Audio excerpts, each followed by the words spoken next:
So, without further ado, our live podcast at Ottawa Comiccon 2014 with Charles Martinet. Hi. First, let me say, hello, it's me, Mario. Woohoo! Oh, wait. Thank you very much for Luigi playing to my get game. seated over there. Yeah, thank you. How you guys doing? Oh, like, Luigi, you're late. Oh, Mario, I'm a kakakami.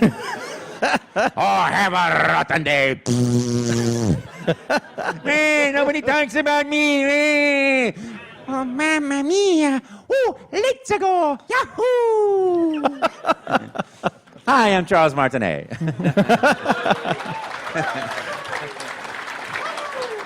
Hello, everybody. I'm Corey Tibbetts. And I'm Miles Rourke. And we're from the podcast called End Credits that talks to people working behind the scenes in the entertainment industry. And you can find us on iTunes and Stitcher and wherever you catch your podcast. And we're so fortunate to be here with Charles. This is amazing. Yeah. Give him a big round of applause. Thank you very much. Woohoo! You're number one. No, you're number one. No, you're number one. No, you're number one. You're number one. I'm number one. Meh. It's a sensory overload. Let me just say, it is so great to be here at Comic-Con 2014 in Ottawa. It's great to be here. You know, I have tremendous gratitude for Mario fans because your passion for the games is what allows me to come to wonderful cities like this and to share the experience and share the joy of the games. And I'm really grateful for that. Thank you very much. You know, it's fantastic to be here. Yeah. Yeah, on you. Really great. I quickly scrolled through your IMDb, and it's hilarious because it's 138 acting credits, and it's just like Mario, Wario, Luigi. Yeah. I've actually done more than 250 games, you know, but it's like they're not always in there, and sometimes I don't even know what those games are. People walk up to me and say, "Oh, you were that character," and blah, blah, blah, blah. And I'm like, yeah, what did I sound like? You know, what was I doing? You were doing this and then, yeah. So I was going like, you know. Yeah, people, you know, it's like, it's true. You know, Mario is my great passion and joy to do, and also to be more like him. I'm second-born child, so I'm more like Luigi, a little more tentative and shy. And I always want to be more like Mario and face the world with a woohoo, let's go, you know, fall in love with a princess and spend my life rescuing her. You know, what could be better than that? You know, this is a good life. You know. I don't know, not rescuing her all the time. No, you got to do that. Or sometimes she gets to rescue me. Woohoo! You know, it's so great. But you know, it's so much fun. And I also, it is true. I did Gimli and King of the Dead and 9 characters in Lord of the Rings series, and Orvis and Ratchet and Clank, and the follow-up to that too. You know, hi, I'm Charles Martinet. You know, and what else? I just, you know, you just do a lot of stuff when you're an actor. You know, the phone rings and you go, woohoo, let's go. You know, because you know that's what you do. And I was sitting there on the beach waiting for the phone to ring. You know, doing my crossword puzzle in the sun, and you know, and all of a sudden the phone rang, and it was my friend saying, you should go crash this audition. I said, there is absolutely no way I ever crash an audition. Impossible. I'm a professional. Where should I go?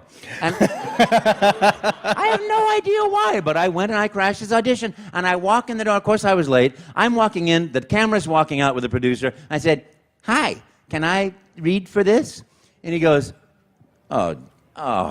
He's thinking martini time, right? And I'm thinking, you know, go in and play time, you know? And he goes, all right, come on in. I'm going to set the camera up. You're an Italian plumber from Brooklyn. You're going to play in a real-time animation system. You have these things glued to your face, and when you move, that should make this cartoon character move in real time, and we have no idea whether that's going to work or not. So if it doesn't work, you got to talk to people all day anyway. So start talking, and when you run out of things to say, that's your audition. And this is what I was saying before we started, is I start, you know, I'm sitting there thinking, you know, Italian plumber from Brooklyn, you know, hey, get out of my face, will you? Get out of here, you know, and underneath the sink in an uncompromising, unhealthy position, you know, or, yeah, what do you want from me? I'm waiting here, you know. And I'm thinking, no, I'll do something nicer, because what if there are children in the audience? Because my big philosophy is comedy should never hurt. And of course, I got to try to be a little funny if I'm going to talk all day. Otherwise, I'll put everyone to sleep. So I'm sitting there thinking to myself, you know, what do you, you can make up a voice, you know, and I'm sitting there going, but what do I know about video games? Absolutely nothing. I had played, waka, waka, waka, waka, waka, waka. That was the first character that I ever knew. And that and tok, tok, tok. Remember Asteroids and pong, pong, pidong? And I just played Pong in Gothenburg for the first time in 250 years. And it's just as fun as it always was. So if you ever get a chance to go to a retro gaming show, go play Pong, because it's really great, So, I'm sitting thinking, what do I do? I hear action. I go, oh, hello, I'm a Mario. Let's make a pizza pie together. You go get some sausage. I'm going to get some spaghetti. We put spaghetti and sausage in the pizza. And then I chase you with the pizza. And if I catch you with the pizza, then you got to eat the pizza. Then you got to chase me with the pizza. And I'm sitting there thinking, this is fun. I really like this voice. And I think I'm going to keep doing this, because I'm going to, and I chase you with the kitchen sink. And then we take the kitchen sink. We go down the hill with the kitchen sink. And I'm thinking to myself, now, I wonder if he really meant keep talking until you run out of things to say. Apparently you weren't running out of things I to say. was not running out of things. I was not. So I just kept going and going and going and going and going. I was the energizing bunny of actors. And I went for like 35 minutes. Before I heard, stop. Stop talking, cut. There's no more videotape. Thank you. We'll be in touch. And of course, for an actor, that means there's the door. Don't let it hit you. But I left. I said, thanks very much. I went back to the beach, watched the sunset. And he gets on the phone, calls Nintendo and says, I got our Mario. I found him. And he sent my tape up and only my tape up. And that was it. And that was 23 gorgeous years later. I'm still talking and not shutting up. That's amazing. Well, we always like to start our show with what is your breaking in story? Like when you were in high school, what did you aspire to be? Because typically in high school you don't say, I'm going to be a voice actor. Yeah. I was absolutely petrified of everything in high school, because I lived in Spain and then in France in high school, and I came back to America in high school, and it was a very different reality, American high school, where it was like dangerous to go into the boys' room, because that's where the bad guys were smoking cigarettes and throwing coins and things, my school went from like 50 people to 250 to like 900 people, when I came back to America. So I was petrified, and then I went into college not having a clue what I was going to do, and then I did something I would say don't ever do this. I was going to be a lawyer, and I was going to go into international law, and I planned on living in London, Paris, Rome, or Madrid to pursue diplomacy or something like that. And that was the plan. But I was a big brat, because I couldn't get my thesis with the professor that I wanted to do my thesis with. So I quit UC Berkeley. And a friend of mine said, come and take an acting class from me. And I said, Les, there's absolutely no way I could ever stand in front of people. It's impossible. He goes, no, you should come and take an acting class with me. I said, Les, I am so shy. Honestly, it's enough for me to just sit at the table with you. I was really shy. And he goes, well, there's a student-run food thing there where they experimentally become a chef, so we could always have lunch beforehand. I think you'd enjoy that. Experimental lunch? Food. I said, yeah. I'm like, food? Oh, well, maybe I could take an acting class for a little bit, Always through my stomach. This is why I'm looking more and more like Mario every day. And he's actually seems like he's getting stupid. So anyway, I started doing this, and we had to do a monologue, right? And it was, that's what actors do. You do monologues. And, of course, they're the worst monologues. This is from the Spoon River anthology, where everybody in the town had died, and they come back to bore the audience with why they died. And, mine was like, my name is Joe, and I died in a terrible fire, and I'm sitting there, I'm hiding in the back of the class, underneath my chair, behind my chair, going, oh, God, this is going to hurt. Kind of the way I am at the doctor's office, and I'm sitting there terrified, and one person goes to the next person, and it's like it's getting down to like I'm the last grain of sand, and he goes, Charles, you're up, or you're on, and I'm like, oh God, and I walked up there, and he goes, this is how I'm sure I was walking up there, but this is how in my mind I was walking up. you know, and I was so scared. And I'm standing there trying to do this monologue, and I realized that my right leg is going like this.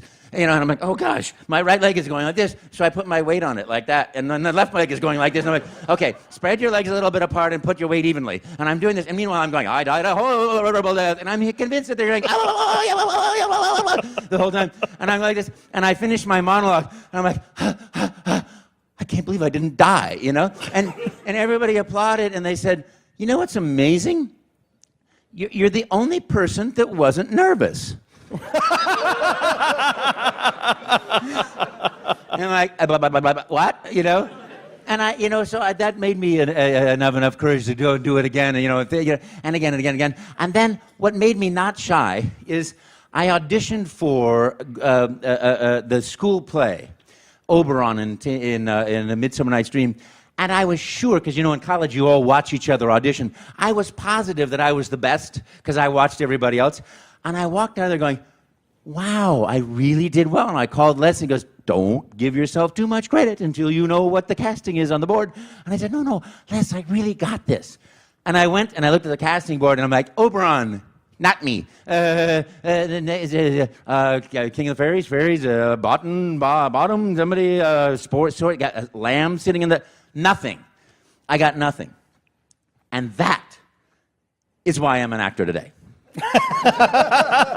Because that set the fire in me, Failing was the best thing I could ever do. Because that set the fire in me. Like, I know I was the best. I'm going to go do this, and I'm going to become great at it. Or at least good at it, And so I started studying acting really hard, the Stanislavski method. And this is what I would say to anyone who wants to be a voiceover actor. Be an actor first, because all acting is the same. It's just size and volume that has to do with changing. A film actor has to think what I have to go, wow, to do to get across in the game, So I started doing, speech tournaments. We did the first place in the state and then the nationals. And then Berkeley Repertory Theater, professional theater, came over and auditioned at our school. And all the same guys that had just done the play were going to audition. So I went and auditioned with the monologue of Oberon that I had not gotten the part for, and I got the apprenticeship. Right against these other guys, but we didn't watch each other audition. And I went in there, and I just did it, And that started me going, and from there I went to school, acting school, which I recommend to anybody who wants to be an actor. Going to acting school, being with other actors, living and, dreaming together is how you start the whole ball rolling. So there's that. Go ahead, ask me a question. Fantastic. Yeah, it's amazing. I would have never said I'll be an actor in my life. Well, we're going to open it up to the floor, so if you want Miles to come around with the microphone, just raise your hand. Yep, because I'll keep talking until the... Okay, he's going to... Yeah, his mic's dead. Why did the mic fall out of the tree? Because it was dead. That's Wario's joke. Why did the monkey fall out of the tree? Because he was dead. There we go. All right. If he wasn't dead, he wouldn't fall out of the tree. That's why that's funny. Because he's dead.